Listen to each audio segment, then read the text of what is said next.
everybody, how's it? Aloha, this is Geebz here, the Decomposer Lounge, dissecting your favorite tracks suggested to you.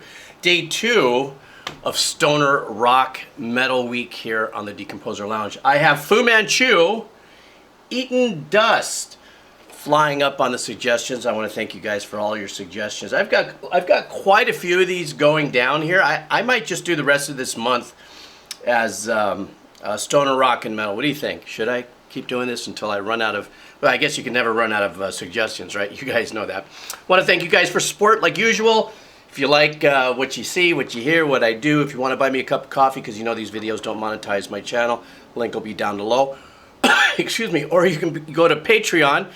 If you don't feel good about just buying me a cup of coffee for thin air and you want a little something for your money, check out the Patreon. I got all kinds of stuff going up. I've got some new stuff coming up this week that's going to be really cool. And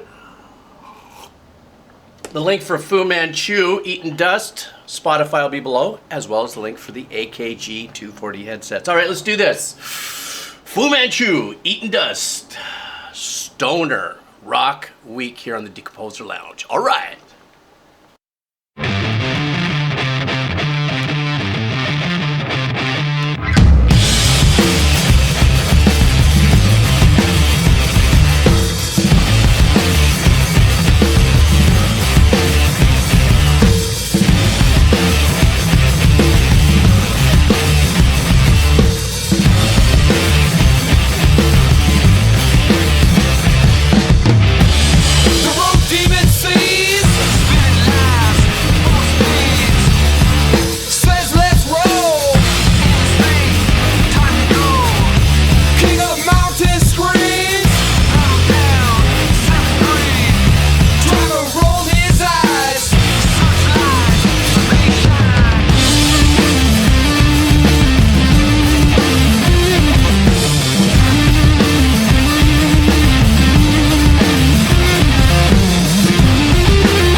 You know what I love about this? First of all, once again, I think part of maybe this is only the second song of Stoner Rock Week that I've done.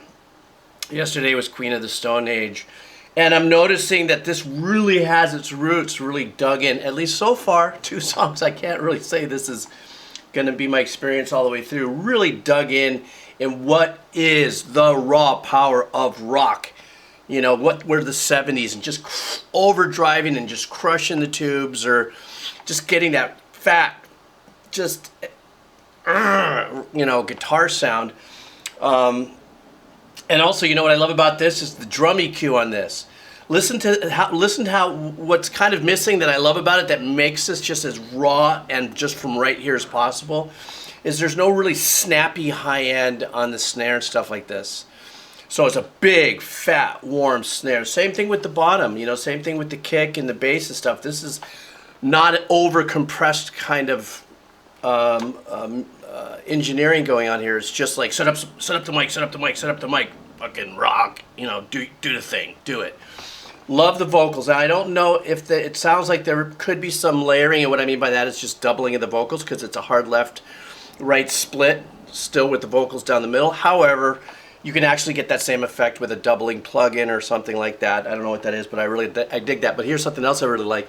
It's kind of that pseudo-megaphone, or sometimes we call it the telephone EQ, of the answer back on the vocals on either side when it got closer to what I think might be the hook. And then finally, the melody, I don't even call that a solo that we just heard here in this last, like maybe it was 8 bars, where the guitar player was playing the lead. It was more like a melody. It wasn't a solo or anything like that. And the tone of that as well, very throaty and stuff, It's just very stoner rock for me. I mean, when I listen to this, I'm like, tripping. I would listen to music like this. When I was a kid, I used to race not race motocross, but go to a place way back in the 70s called Indian Dunes out in like where Magic Mountain used to be. And this was the kind of music that we would get all lit up on and stuff before we went out there. And I don't mean lit up, I meant, putting on our leathers and our boots and stuff is what I meant. Okay, let's go.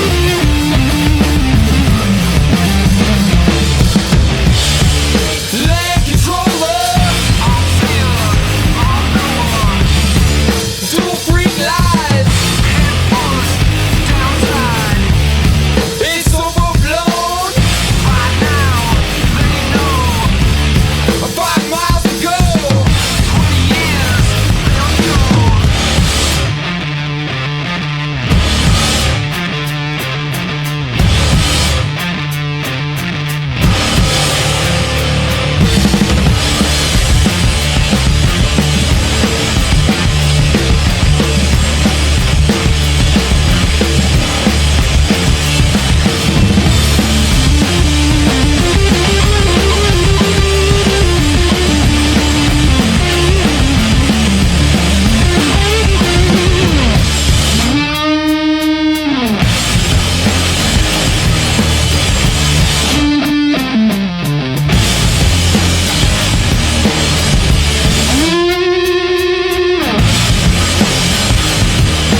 I would be fully Bobo if I did not mention that sick riff and how cool that was.